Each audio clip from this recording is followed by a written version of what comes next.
नमस्कार प्रेक्षको, मी प्रज्ञा भगत. आपण पाहताय आपला आवाजच्या बातमीपत्रामध्ये आपणा सर्वांचं मनपूर्वक स्वागत. निमगाव जवळ वडस धरणाचा कालवा फुटला आहे.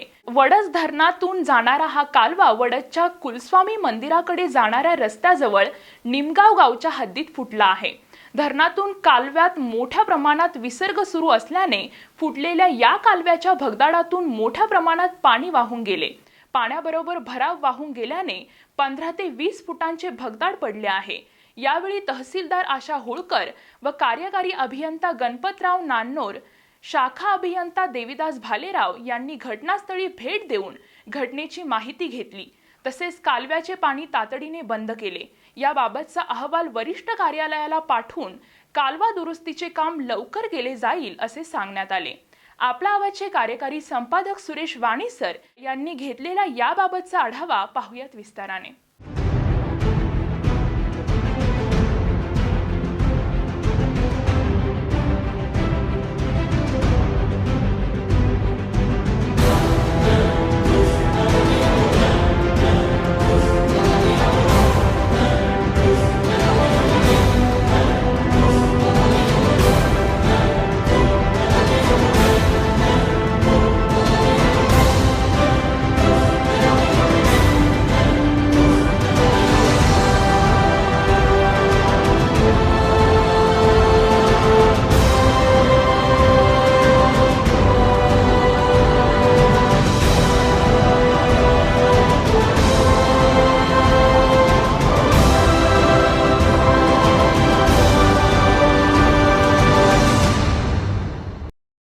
निमगाव गावाजवळ कालवा काल फुटलेला आहे. सुदैवाने कुठली जीवितहानी झालेली नाही.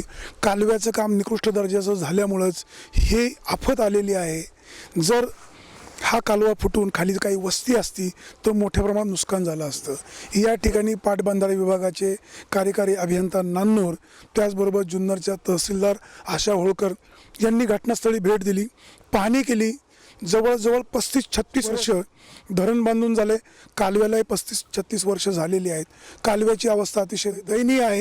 या ठिकाणी एक जलसेतू आहे, तोही फुटण्याच्या अवस्थेत आहे. शेवटच्या घटका मोजतोय. माझ्यासोबत काही स्थानिक शेतकरी आहेत, माऊलीजी पारखे आहेत. आपण त्यांना विचारणार आहोत वस्तुस्थिती काय आहे आणि पाटबंधारे विभागाच्या गलथन कारभारामुळे हा कालवा फुटलाय का, त्याला भगदड पडले का. माऊलीजी काय सांगाल आपण?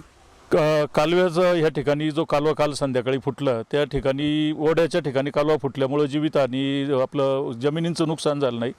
पाणी ओढ्यातून वाहून गेलेले आणि संध्याकाळच्या वेळेस शेजारचे आमचे बागायतदार महेश पारखे त्या ठिकाणी उपस्थित होते. त्यांच्या सतर्कतेमुळे मोठी जीवितहानी टळली. कारण देवीचा उत्सव या ठिकाणी चालू झालेला आहे, रेणुका मातेचा निमदरीचा. त्यामुळे वाहतूक कालपासूनच सुरुवात झाली होती. त्यांनी वाहतूक थोपवली आणि ताबडतोब आम्हाला फोन केल्यामुळं आम्ही वरिष्ठांना कळवलं, पाटबंधारे विभागाच्या अधिकाऱ्यांना. पाणी कॅनॉलचं बंद केलं आणि ह्या ठिकाणी मोठा अपघात ह्या ठिकाणी होता टळला. परंतु कालव्याची अवस्था जर पाहिली, कालवा 36 वर्षापूर्वी झाला आहे, 1981 साली. परंतु माऊलीजी, हा जो कालव्याला भगदाड पडलेला आहे याच्यामुळे शेतीचं काही नुकसान झालंय का? ओढ्यातून कालवा वाहिल्यामुळे शेतीचं नुकसान झालं नाही. पाणी वाहून गेलं ओढ्यातून, त्याच्यामुळे शेतीचं नुकसान झालं नाही. ते एक सुदैव म्हणावं लागेल. 36 वर्षापूर्वी बांधलेला हा कालवा लगेच तुटलेला आहे. काम चांगलं झालं नाही. अधिकाऱ्यांनी ठेकेदारांना पाठीशी घातलंय की प्रथम दर्शनी तुम्हाला काय दिसतंय? या ठिकाणी कालवा फुटला त्या ठिकाणी जर पाहिलं आपण, दोन्ही बाजूचा भरावा त्या ठिकाणी दिसतोय. कालवामधून फुटलेला आहे. तर त्या ठिकाणी काळ्या मातीचा आणि मुरुमाचा अजिबात वापर केला नाही. भुसभुशीत जी माती आहे, साधी माती, ती माती टाकून भरावा त्या ठिकाणी केलेला आहे. तर त्याच्यामुळं हा कालवा फुटला अशी आमची भावना आहे किंवा आरोप आहे. कारण मुरुमाचा जर वापर केला गेला असता तर त्या ठिकाणी त्याचं अस्तरीकरण आहे किंवा भरावा आहे तो त्या ठिकाणी चांगला झाला असता. परंतु मुरुम अजिबात वापरला गेला नाही. जे आपण एस्टिमेटला पाहतो काळी माती आणि मुरुमाचा वापर करायचा असतो तो त्या ठिकाणी ठेकेदारांनी अजिबात केलेला नाही. आपण स्थानिक नागरिक आहात, ज्या वेळेस या कालव्याचं काम केलं त्यावेळेस आपण याबाबतची तक्रार का केली नाही आणि संबंधित विभागाच्या निदर्शनात हा प्रकार का आणून दिला नाही? त्यावेळेस परिस्थिती अशी असायची 81 सालाच्या दरम्यान का अधिकारी कोणाला काही जवळ उभे करत नसत, ठेकेदारही करत नसत आणि माहिती काही भेटत नसत. मस्तवाला अधिकारी होते म्हटलं तरी चालेल. कारण माहिती अधिकार हात आल्यामुळं माहिती अधिकारामुळे ह्या माहिती एस्टिमेट पाहायला भेटतं. परंतु त्यावेळेस एस्टिमेट पाहायला भेटत नसं. त्याच्यामुळे जे काम चाललंय ते चांगल्या दर्जात चाललंय असं अधिकारी सांगत असत. त्याच्यामुळं स्थानिक ग्रामस्थांना किंवा नागरिकांना धरणापासून अवघ्या 3 किलोमीटर अंतरावर ह्या कालव्याला भगदाड पडलेला आहे. घराची कळ अंगणातून समजते तसं जर हा कालवा फुटलेला आहे, धरणाचं काम सुद्धा निकृष्ट दर्जाचं झालं असेल. राज्यामध्ये पाहतोय आता वस्तुस्थिती बऱ्याचशा धरणांना पाण्याच्या गळत्या चालू झालेल्या आहेत. तर त्याच पद्धतीचं इथं सुद्धा असेल. माणिकडोह धरणाची परिस्थिती पाहिलेली तर त्याच पद्धतीचं इथं सुद्धा असू शकेल अशी शक्यता वाटते. कारण कॅनॉलची जर अवस्था पाहिली, जागतिक बँकेचं अर्थसहाय्य 7-8 कोटीचं या कॅनॉलसाठी मिळालेले आहे आणि ते 8 वर्षापूर्वीच या ठिकाणी जागतिक बँकेकडनं 97 कोटी रुपये या कालव्याच्या दुरुस्तीसाठी आणले गेले, मात्र त्याचं काम चांगलं झालेलं नाही. कुठेतरी थिगळं मारत गेलीत. कसं पाहता याकडे काय करायला हवं होतं? त्यावेळेस मी सुद्धा त्यावेळेस तक्रारी केल्या होत्या, परंतु त्या तक्रारींची दखल घेतली गेली नाही आणि काम निकृष्ट दर्जाचं त्यावेळेस झालं. ते अस्तरीकरण जे केलं गेलं ते ताबडतोब उखडले. जुनं अस्तरीकरणाला हात न लावल्यामुळं ते अस्तरीकरण ताबडतोब उखडलेलं गेले. झाडं झुडपं या ठिकाणी फार मोठ्या प्रमाणात वाढलेली आहेत, त्यांची खोडं भराव्यामध्ये गेलेली आहेत आणि त्याच्यामुळं धोका हा आणखीन वाढत चाललेला आहे. या कालव्याचं जर आपण पाहिलं, सर्वेक्षण केलं, सर्व्हे केला, तर कालव्यामध्ये मोठमोठी झाडं पण आहेत, साफसफाई केली जात नाही. ह्या संपूर्ण कालव्याच्या कामाची, त्याचबरोबर धरणाच्या बांधकामाची आपण चौकशी करण्याची मागणी कराल? जरूर. कारण आजचं जे परिस्थिती पाहिली हा फार मोठ्या प्रमाणात पुढे धोके होऊ शकतात. त्याच्यामुळं ही चौकशी जर झाली आणि त्याच्यातून सत्यस्थिती जर बाहेर आली तर एक पुढची जीवितहानी जे धोके आहेत ते कमी होण्यास मदत होईल. पाटबंधारे विभागाचे मंत्री गिरीशजी महाजन यांच्याकडनं आपण काय अपेक्षा व्यक्त कराल आणि त्यांना काय आव्हान कराल? यापूर्वी जे सरकार होतं त्या सरकारवर नेहमीच हे मंत्री ताशेरे ओढायचे आणि आता त्यांच्या काळात हा प्रकार घडलेला आहे. कसं पाहता याकडे आणि त्यांच्याकडनं तुम्ही अपेक्षा काय व्यक्त कराल? हे मागच्या सरकारच्या काळात काम झालेले आहे, त्याला 30-1 वर्ष झालेली आहेत, 30-35 वर्ष. परंतु आता जे सरकार आहे यांनी याच्यामध्ये काय दोष आहेत हे शोधायचं काम चालू केलेलं आहे. सिंचन खात्याकडनं फार मोठ्या प्रमाणात घोटाळे झाले हा ह्या सरकारचा आरोप आहे आणि ते बहुतांश प्रकरणं जर पाहिली तर हे सिद्ध झालेले हे दिसतंय. तेच ही घटना त्यातलाच हा घोटाळा असू शकतो हे ह्या घटनेवरून सिद्ध होतंय, दिसतंय. हा कालवा फुटल्यामुळे, कालव्याला भगदाड पडल्यामुळे शेतकऱ्यांच्या भावना अतिशय तीव्र आहेत. आपल्यासोबत पाटबंधारे विभागाचे शाखा अभियंता भालराव साहेब आहेत.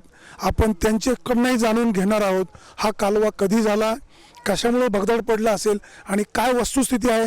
भालराव साहेब, आपण पाहिलेलं आहे स्थानिक नागरिकांच्या भावना अतिशय तीव्र आहेत. आपण काय सांगाल? 1981 साली या कालव्याचं बांधकाम झालं आणि 1981 साली झालेल्या बांधकामानंतर हा सिंचन व्यवस्थापनाकडे हस्तांतरित झालेला आहे. त्यानंतर फक्त सिंचन व्यवस्थापन हा जो आमचा विभाग आहे तो फक्त पाणी देणे आणि किरकोळ प्रकारची दुरुस्ती, देखभाल दुरुस्ती करणे याचे काम करतो.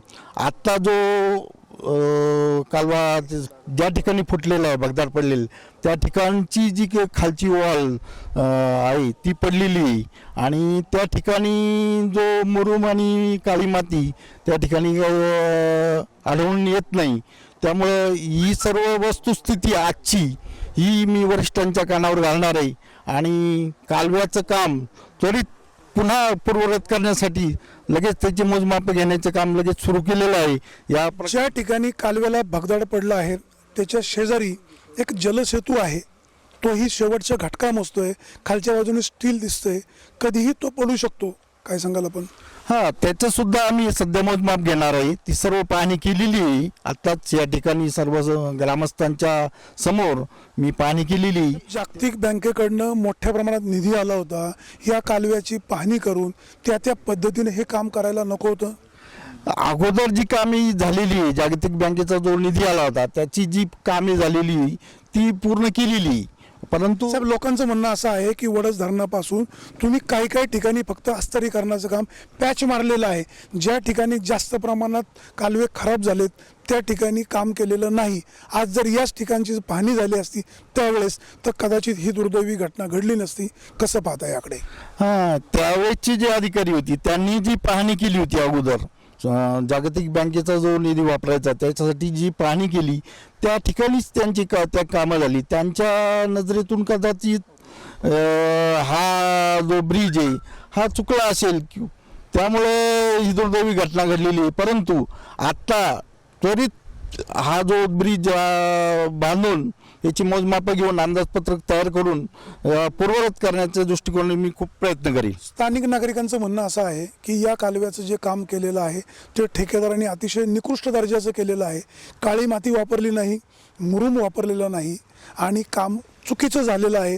संबंधित ठेकेदारावर अधिकाऱ्यावर गुन्हा दाखल व्हायला हवा अशी स्थानिक नागरिकांची मागणी आहे. आपण एक इंजिनियर आहात, कसं पाहता याकडे आणि काय सांगाल? सर्व सद्यस्थिती पाहून याबाबतचा सर्व अहवाल वरिष्ठ कार्यालयास सादर करणार आहोत आणि त्या वर्षात तुम्ही अहवाल सादर करणार, पुढे काय व्हायचं ते होईल. स्थानिक नागरिकांची जी मागणी आहे की या ठिकाणी काळी माती वापरली नाही, मुरुम वापरलेला नाही, काय सांगाल आपण? आणि त्यांची मागणीत त्यांच्या म्हणण्यात तथ्य असेल तर काय सांगाल आपण? त्यांच्या म्हणण्यात निश्चित आताची सद्यस्थिती पाहता तथ्य आहे. म्हणून हा सर्व जो अहवाल आहे याचा संपूर्ण पाहणी करून त्याचे अंदाजपत्रक आणि सद्यस्थिती वरिष्ठांना कळवणार आणि या ग्रामस्थांची जी मागणी आहे त्याशी मी पूर्ण सहमत आहे. कालव्यापासून 1 किलोमीटर अंतरावर रेणुका मातेचं मंदिर आहे. 9 दिवस हा नवरात्र उत्सव सुरू राहणार आहे. रस्त्यावर मोठ्या प्रमाणात वाहतूक होणार आहे. साधारण या कालव्याला पडलेलं भगदाड आपण किती दिवसात बुजवणार, काय सांगाल? याबाबतचं त्वरित आत्ताच मोजमापे घेण्याची सुरुवात केलेली आहे आजच, आणि पर्यायी रस्त्याचा वापर, पर्यायी रस्ता तयार करण्याचं काम लगेच चालू केलेलं आहे. आणि बाकी सर्व अंदाजपत्रक तयार करून वरिष्ठांना मी लगेच त्यांना फोन करून सांगितलेलं आहे.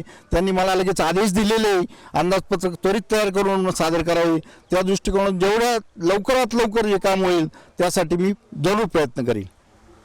घरात किती स्वच्छता आहे हे अंगणावरनं दिसतं. कालव्याला पडलेलं भगदाड याच्यामुळे कदाचित धरणाचं कामही चांगलं झालं नसेल असा थेट आरोप नागरिक करतायत, काय सांगाल आपण?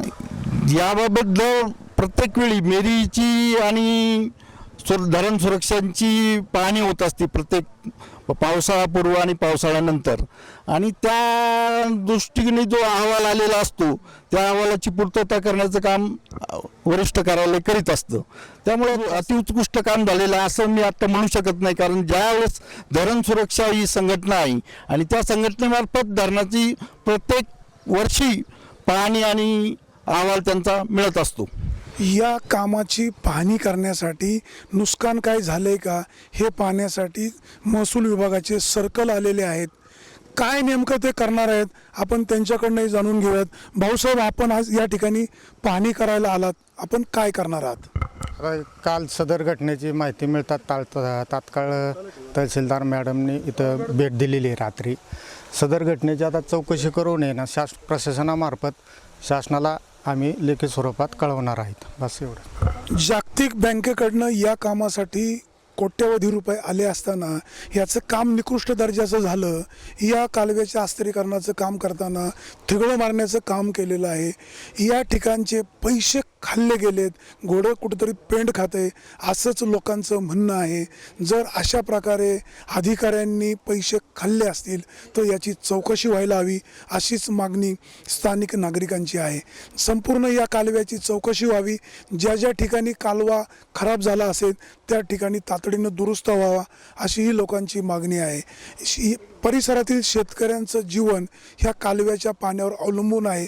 केवळ या ठिकाणची दुरुस्ती न करता इतरही ठिकाणी काय काय अडचणी आहेत त्याही सोडवायला हव्या. त्याचबरोबर हे पाणी, हे पैसे कुठे मुरलं याचंही चौकशी व्हायला हवी.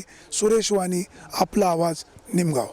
आपल्या देशात सण व उत्सवाची गौरवशाली परंपरा आहे.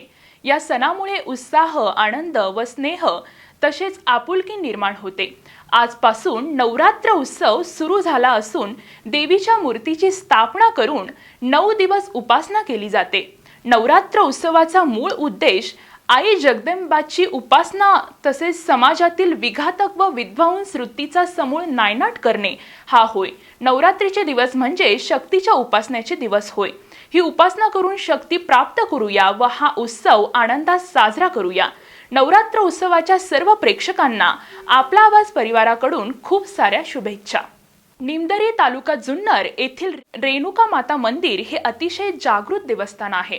राज्यातील विविध ठिकाणाहून भाविक भक्त नवरात्र उत्सवात दर्शन घेण्यासाठी येथे येत असतात. येणाऱ्या भाविक भक्तांसाठी काय सुविधा केल्या पाहिजेत, काय सुविधा आहेत व या कालावधीत कार्यक्रमाचे काय आयोजन केले आहे हे जाणून घेतले आहे आपला आवाजचे कार्यकारी संपादक सुरेश वाणीसर यांनी. पाहुयात विस्ताराने. आदि माया अंबाबाई साऱ्या दुनियेची आई. आदि माया अंबाबाई साऱ्या दुनियेची आई. तिच्या एका दर्शनात कोटी जन्मांची पुण्याई हो. आदि माया अंबाबाई साऱ्या दुनियेची आई. आदि माया अंबाबाई साऱ्या दुनियेची आई. आज या ठिकाणी पहिल्या माळेचा दिवस आहे. अतिशय सुंदर सजावट केलेली आहे. आपण पाहू शकतो हे मुखवटे आहेत. त्याचबरोबर मागे अतिशय प्रसन्न असं देवस्थान आहे. फुलांची माळेने अतिशय सजवलेलं आहे. या ठिकाणी येणाऱ्या भक्तांना अतिशय प्रसन्न असं वाटणार आहे. लाखो भाविक भक्त या ठिकाणी येणार आहेत. कशा पद्धतीने त्यांनी नियोजन केलेलं आहे हेही आपण त्यांच्याकडनं समजून घेतलेलं आहे. अजूनही माहिती घेणार आहोत. या ठिकाणी अखंड हरिनाम सप्ताह सुरू केला आहे. हा अखंड हरिनाम सप्ताह सुरू केला आहे तो म्हणजे हरिभक्त पारायण अशोक महाराज काळे. आपल्या सोबत अशोक महाराज काळे आहेत. कशा पद्धतीनं त्यांनी हा अखंड हरिनाम सप्ताह सुरू केला आहे यामागची त्यांची भावना काय आहे आपण जाणून घेऊयात. महाराज, आपण काय सांगाल? या ठिकाणी 2001-2 मध्ये ज्यावेळी मी आलो होतो श्रद्धास्थान म्हणून रेणुका मातेच्या निमित्तानं ग्रामस्थ मंडळी या ठिकाणी सर्व एकत्रित होती आणि त्या दृष्टीनं जिथं जिथं शक्तिपीठ आहे त्या ठिकाणी अखंड हरिनाम सप्ताह असतात तर इथं तो असावा अशी एक संकल्पना मी व्यक्त केली आणि त्यांनी त्याला दुजोरा दिला. 2 वर्ष मी 2001-2 मध्ये या ठिकाणी स्वतः 8-8 दिवस प्रवचनं केली. ग्रामस्थांनी त्याचा सहभाग घेतला आणि 2003 मध्ये अखंड हरिनाम सप्ताह चालू झाला. 13वं वर्ष आहे. दररोज हजारो लोक इथं जेवतात येतात. ग्रामस्थांचे तरुण असतील, महिला असतील, संपूर्ण ग्रामस्थांचा एकोपा.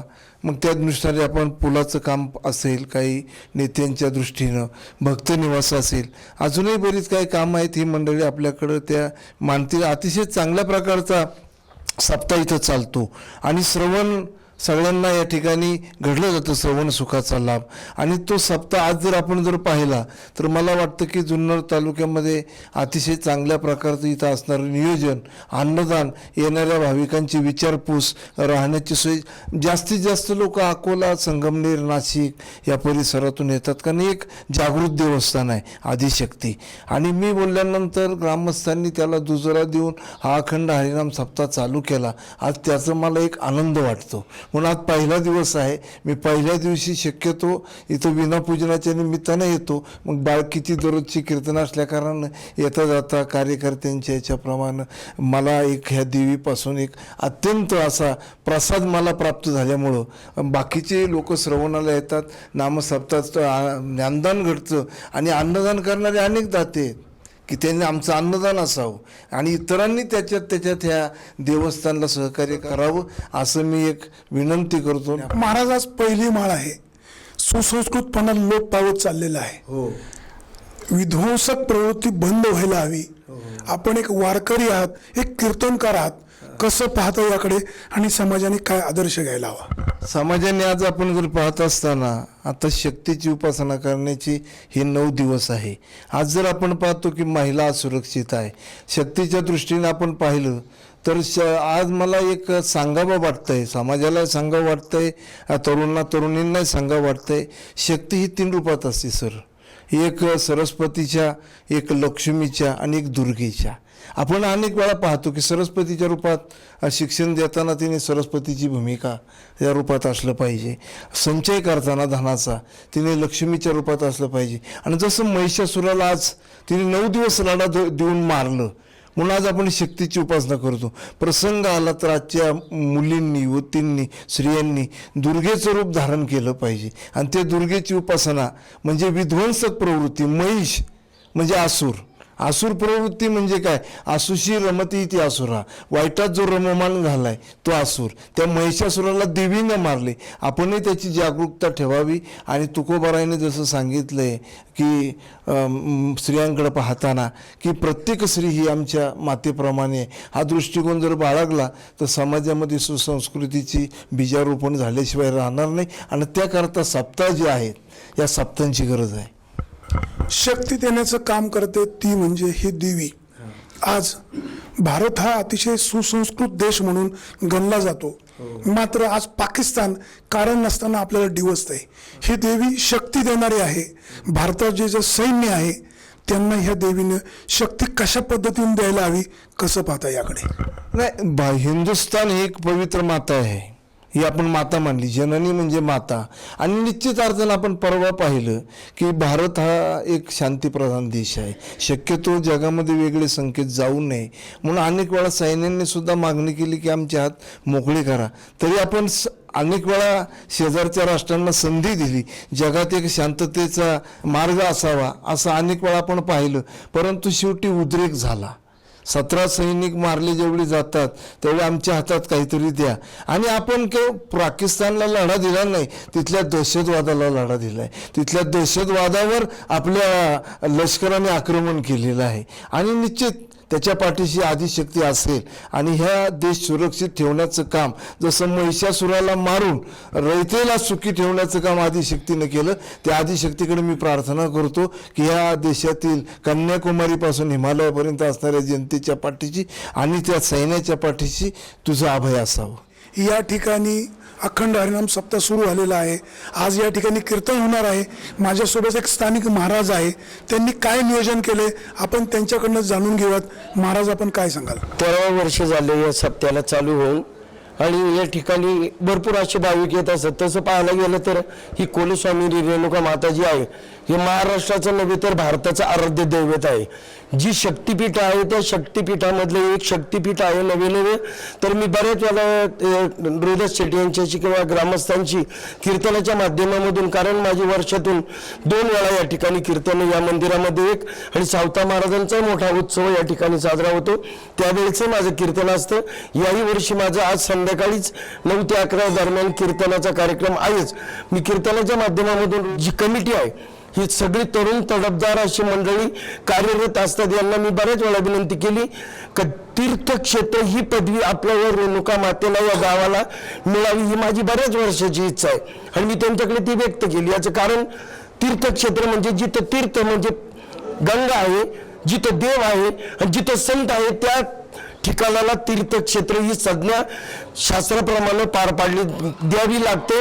असा वारकरी संप्रदायाचा दंडक आहे. कारण का, ज्ञानोबा तुकोबारायांच्या छत्रपती शिवरायाच्या पदस्पर्शाने पुनीत झालेली ही भूमी, या भूमीमधली ही निमदरी गाव आणि या निमदरी गावामधली असणारी ही रेणुका माता ही आराध्य दैवत भारताच्या कानाकोपऱ्यातून हे मंडळी या ठिकाणी येतात. आणि अशोक महाराजांनी या ठिकाणी येऊन हाडाचे काढं रक्ताचं पाणी केलं. गावकऱ्यांसमवेत आपली चर्चा मसलत केली गेली आणि त्याच्यातून नामयज्ञ व्हावा. तर नामयज्ञ सप्ताह कशा करता असतात तर जेणेकरून हा भरकटलेला समाज आहे, वेगळ्या मार्गाने पादक्रमण करतोय. रस्ता चुकलेल्या वेगळ्या मार्गाने पादक्रमण करणाऱ्या जीवांना सण मार्गावर यावं. कळत न कळत आपली जन्मभूमी, आपला भारत, आपलं असणारं सगळं वैभव हे कशा करता आहे हे प्रत्येकाने जाणावं. याच्याकरता नाम सप्ताहाची योजना या ठिकाणी पार पाडली गेली. 13व्या वर्षामध्ये पदार्पण होत असणारा हा नामयज्ञ. आणि या नामयज्ञाला प्रोत्साहन तसं पाहायला गेलं तर जुन्नर तालुक्यातल्या आजूबाजूच्या खेड्यापाड्यातल्या वाडी वस्ती वरच्या गोरगरिबांनी या ठिकाणी सहकार्य केलं. हा सप्ताह जोमाने उभा केला गेला. आजही महाराष्ट्राच्या कानाकोपऱ्यामधून नामवंत कीर्तनकार येतात. या परिसराचा विकास काही अंशी झालेला आहे. राज्यातील भाविक 11 दिवस दूरदूरून येणार आहेत, मात्र अनेक ठिकाणी रस्ते खराब आहेत. आपल्यासोबत देवस्थानचे एक कार्यकर्ते रोहिदासची भगत आहेत. कशा पद्धतीने विकास झालाय, काय होणं बाकी आहे आणि काय त्यांचं म्हणणं आहे आपण जाणून घेऊयात. भगत साहेब, 11 दिवस या ठिकाणी भाविक भक्त मोठ्या संख्येने येणार आहेत, मात्र या ठिकाणी येण्यासाठी सगळ्या बाजूचे जे रस्ते आहेत ते म्हणावे असे चांगले नाहीत. कोण जबाबदार आहेत, काय सांगाल आपण आणि आपली मागणी काय असेल?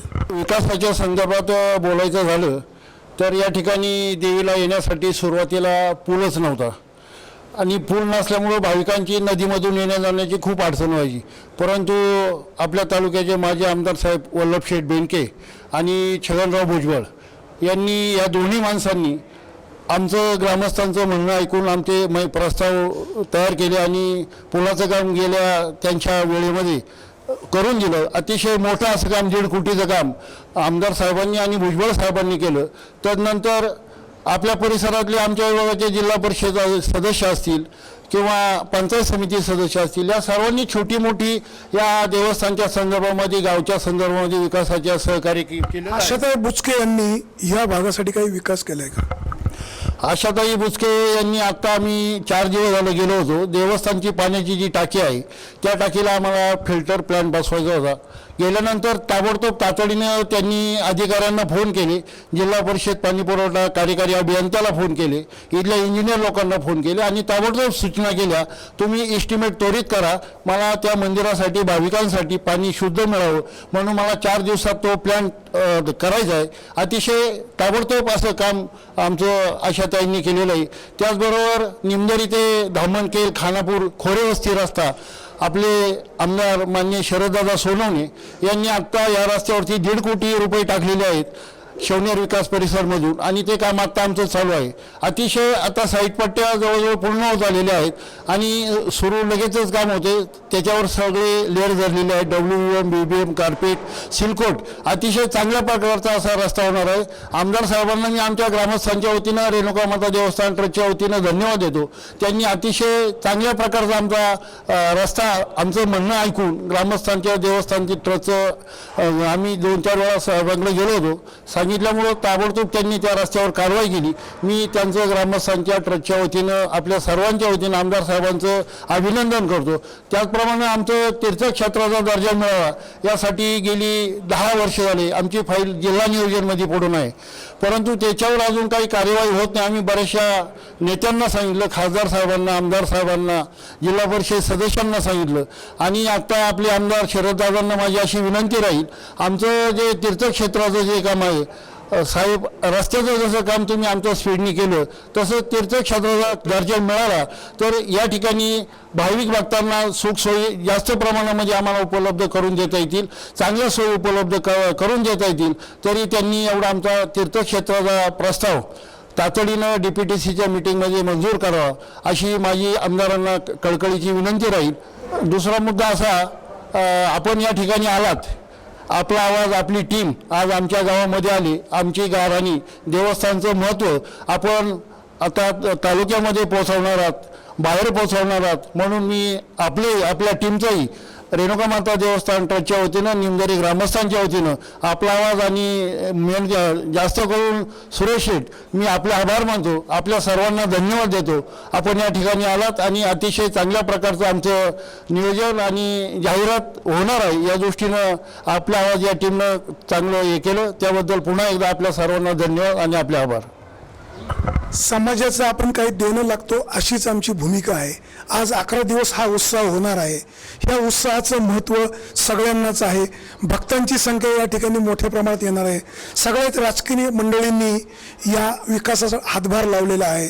रेणुका माते सगळ्यांना सुबुद्धी दे, जे दुर्जन आहेत त्यांचा नाश कर आणि जे विकासाला मदत करतात त्यांना सुबुद्धी दे, सगळ्यांचं कल्याण कर.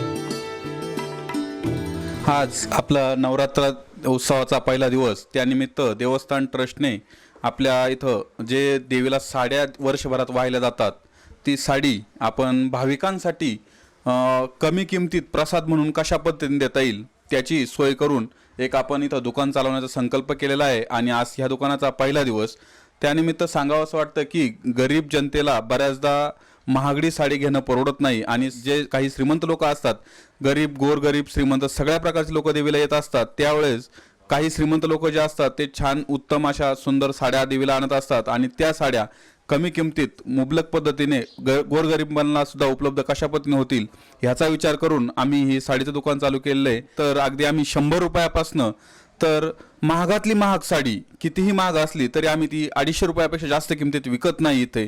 आणि अशा पद्धतीने अतिशय गोरगरिबांना कमीत कमी किमतीत साड्या उपलब्ध केल्या आहेत. अगदी 100 रुपयापासून इथं साड्या उपलब्ध आहेत.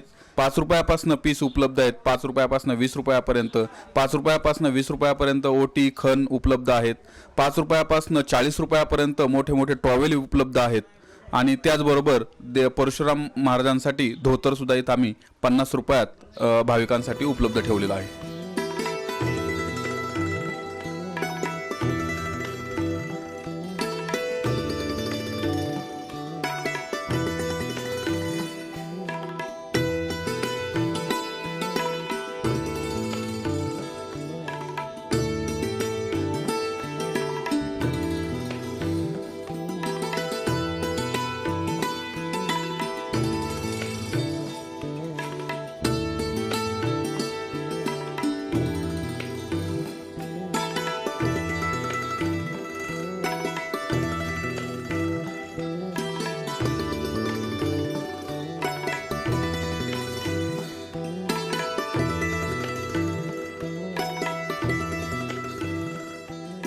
नवरात्र उत्सव महाराष्ट्रामध्ये धूमधडाक्यात आज सुरू झालेला आहे. जुन्नर तालुक्यातील निमदरी हे एक पवित्र गाव. या ठिकाणी रेणुका मातेचा उत्सव 9 दिवस सुरू होतो. हा उत्सव कशा पद्धतीने होतोय हे आपण जाणून घेण्यासाठी आज निमदरी येथे आलेलो आहोत. या ठिकाणचे एक सामाजिक कार्यकर्ते, या ट्रस्टचे सहयोगी सदस्य रोहिदासजी भगत आपल्यासोबत आहेत. आपण त्यांच्याकडनं जाणून घेऊयात हा उत्सव कशा पद्धतीनं साजरा होतोय आणि या देवीचं महत्त्व काय आहे. रोहिदासजी काय सांगाल आपण? रेणुका मातेचं देवस्थान हे महाराष्ट्रातलं बऱ्याचशा लोकांचं कुलदैवत आहे. या ठिकाणी महाराष्ट्रातून भाविक येत असतात. जास्त करून संगमनेर, अकोला, सिन्नर, नाशिक बरेचसे असे महाराष्ट्रातून भाविक येतात आणि मोठ्या प्रमाणामध्ये 9 दिवस या ठिकाणी नवरात्राचा उत्सव साजरा होतो. या 9 दिवसामध्ये अखंड हरिनाम सप्ताह सुरू असतो. सकाळी देवीची महाआरती होते, तदनंतर गाथाभोजन 12 वाजता, तदनंतर हरिभक्त परायण लोकांना जेवण आणि 6 ते 7 या वेळेमध्ये देवीची महाआरती होते. आणि महाआरतीनंतर त्याच्या अगोदर प्रवचन 5 ते 6 प्रवचन आणि 7 वाजता महाआरती आणि तदनंतर महाप्रसादाचा कार्यक्रम होतो. संध्याकाळी जवळजवळ 2 ते 3 हजार भाविक या ठिकाणी रोजचे जेवणासाठी येत असतात आणि कार्यक्रमाला उपस्थितीत असतात. त्याचप्रमाणे संध्याकाळी 9 ते 11 या ठिकाणी कीर्तनाचा कार्यक्रम होतो. रेणुका माता हे अतिशय जागृत देवस्थान आहे. राज्यातील भाविक मोठ्या संख्येने या ठिकाणी येतात. येणाऱ्या भाविकांची भक्तिभावाने सेवा येथील ट्रस्टी मंडळी करत असतात. कशा पद्धतीनं नियोजन ते करतायत आपण त्यांच्याकडनं समजून घेऊयात. काय सांगाल आपण? येणाऱ्या भाविकांचं नवरात्र उत्सवामध्ये आम्ही चांगल्या पद्धतीची सोय करतो. जेवणाबिवणाची, राहण्याची, भक्तभवने इथं म्हणजे सगळी उत्तम सोय केली जाते नवरात्रामध्ये सगळ्या भाविकांची. या उत्सवामध्ये राज्यातील साधारण कोणकोणत्या भागातून लोक येतात? राज्यातून बाहेरून येतात. गुजरात, दिल्ली, मध्य प्रदेश ह्या भागातून भाविक येतात या ठिकाणी. येणाऱ्या भाविकांची तुम्ही काय काय या ठिकाणी व्यवस्था करता आणि किती दिवस हा उत्सव चालतो? हा उत्सव कंप्लीट 10 दिवस चालतो. येणाऱ्या भाविकांसाठी आम्ही भक्तभवन बांधलेले. पूर्ण टोटल या भाविकांची इथं सोय केली जाते विनामूल्य. रेणुका माता हे जागरूक देवस्थान आहे. अनेकांना ही देवी प्रसन्न झाल्याचंही ऐकिवात आहे. आपण जाणून घेणार आहोत ह्या देवीचं महत्त्व काय आहे. काय सांगाल आपण? खरं तर रेणुका माता देवस्थान जे आहे आपलं हे खास करून सर्व लोकांचं कुलदैवत असल्यामुळं आणि त्यानंतर प्रख्याती अशी आहे देवीची आपल्या की इथं जर ह्या आपल्या देवीच्या नदीमध्ये जर काही स्नान केलं तर अंगावरील त्वचारोग जसे खरूज, नायटे वगैरे हे जे असतील ते दूर होतात. ही फार मोठ्या प्रमाणावरती आपल्या इथं आणि लोकांना प्रचिती आलेली आहे. त्याचं उदाहरण जर आम्हाला सांगायचं ठरलं तर आम्हाला ज्यावेळेस आम्ही तिजोरी खोलली जाते त्यावेळेस तिजोरीमध्ये कमीत कमी 100 ते 200 नायटे, खरूज हात, डोळे, म्हणजे ज्यांना कुणाला डोळे नाही आहेत त्यांना जर डोळेचा आजार बरा झाला तर लोक आदराने डोळे वाहतात, कोणी नाईटे वाहतं, कोणी हात वाहतं, कुणाचे कान बरे झाले तर कोण कान वाहतं. हे आम्ही दरवेळेस तिजोरी खोलल्यानंतर आम्हाला कमीत कमी 100-200 असे आम्हाला ते चांदीचे पाहायला मिळतात आणि त्याच्यावरूनच आम्हाला प्रचिती येते की लोकांच्या नवसाला ती पावलेली आहे, लोकांनी नवस कशा प्रकारे फेडलेला आहे हे आम्हाला सगळं इथं पाहता येतं. आणि याच्यावरून आम्हाला सांगता येतं की आमचं देवस्थान हे अतिशय जागरूक स्वरूपाचं आहे आणि यापुढेही म्हणजे भक्तांची सेवा करण्यासाठी आम्ही जेवढे प्रयत्न करू त्यामध्ये खरं तर आमच्या बाहेरचे लोक जे आहेत म्हणजे देवीचे भाविक असू द्या, आमचे जुने ट्रस्टी लोक असू द्या, ह्या सगळ्यांचा आम्हाला सहभाग होतो. चांगल्या प्रकारे आम्हाला सगळ्यांचं सहकार्य भेटतं. आणि खास करून आमची जी आजीव सभासद बॉडी आहे 607 लोकांची आहे, तर ती 607 लोकांची बॉडीतली सर्वच्या सर्व लोक खास करून ह्या जो कार्यक्रम आहे ह्या कार्यक्रमाला उपस्थित असतात आणि आपलं सगळं सहकार्य दाखवत असतात. नवरात्र उत्सव 9 दिवस चालतो. आज पहिली माळ आहे. आज सुरुवात नेमकी काय होणार आहे आणि कशी होणार आहे? तर पहिली माळ आहे ना, तर आता इथे विणापूजन, त्याच्यानंतर गाथापूजन झालेलं आहे आणि त्याच्यानंतर घट बसवून देवीचे ते 11 दिवस, ह्यावेळेस नवरात्र 11 दिवस आहे, तर 11 दिवस या ठिकाणी देवीच्या तिथे घटाला 11 दिवस माळ घातली जाणार आहे. राज्यातून भाविक मोठ्या संख्येने येतात. तुम्ही त्यांचं राहण्याचं नियोजन कसं करता? इथे आम्ही भक्तभवन बांधलेलं आहे, विनामूल्य आम्ही राहायला देतो. त्याच्यानंतर त्यांची जेवणाची सोय करतो. इथे एक हॉटेल आहे, त्यांना सांगतो. जेवणाची व्यवस्था मोफत करता? हां, मोफतच करतो. येणाऱ्या भाविकांना तुम्ही काय आव्हान कराल आणि जे भाविक येत नाही त्यांच्यासाठीही तुम्ही काय सांगाल? येणाऱ्या भाविकांना अनुभव येतो. देवीचे एक जागृत देवस्थान असल्यामुळं लोकांना जे अनुभव आले त्याच्यामुळे भाविक आमचे आहेत ना दरवर्षी वाढतच चाललेले आहेत. नाही तर आम्ही पहिल्या वर्षी जे सप्ताह केला, आता 13वं वर्ष आहे. पहिल्या वर्षी सप्ताह केला तेव्हा गर्दी कमी होती, पण आता लाखोनी गर्दी होते इथे. निसर्गरम्य वातावरणामध्ये हे मंदिर आहे. अतिशय प्रसन्न वातावरण या ठिकाणी आल्यावर पाहायला दिसतं. स्थानिक नागरिकांचा या उत्साहासाठी कितपत प्रतिसाद मिळतो आणि काय सांगाल? स्थानिक लोकांचा आम्हाला भरपूर प्रतिसाद आहे. आता आमच्या नवरात्रामध्ये ज्या पंक्ती आम्ही घालतो त्याच्यात निम्म्या पंक्ती आहेत ना हे स्थानिक लोकांच्या आहेत आणि एका पंक्तीला कमीत कमी पहिली जी पंगत असते तिला एक 50,000 आणि त्याच्यानंतर दुसऱ्या दिवशी तर त्याचे जास्त पैसे, तिसऱ्या दिवशी त्याच्यापेक्षा जास्त. पण इथले स्थानिक लोक आहेत हे स्वतःहून आपली नावं देतात. 5 जणांचा ग्रुप, 10 जणांचा ग्रुप असे नावं देतात आणि इथं पंक्ती घालतात. 11 दिवस ह्या वर्षी पंक्ती आहेत. येथील देवी अतिशय जागृत आहे, भाविक भक्त सांगतात.